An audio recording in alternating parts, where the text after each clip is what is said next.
juga menyenggol mobil pengangkut alat berat.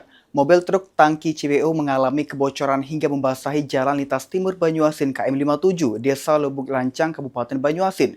Beruntungnya tidak ada korban akibat tumpahan minyak CPO ini.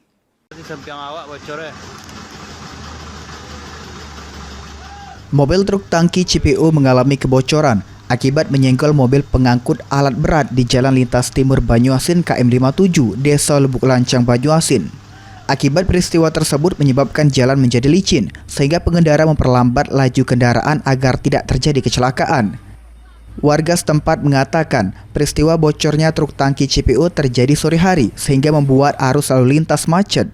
Truk tangki yang datang dari arah Betung menuju Palembang diduga bersenggolan dengan kendaraan lain, hingga menyebabkan bagian tangki mengalami kebocoran.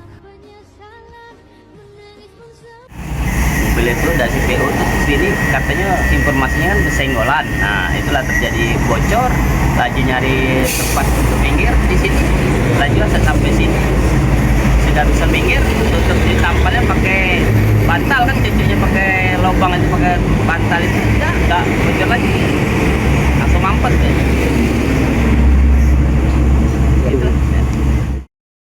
Ridho Ilahi, PAL TV.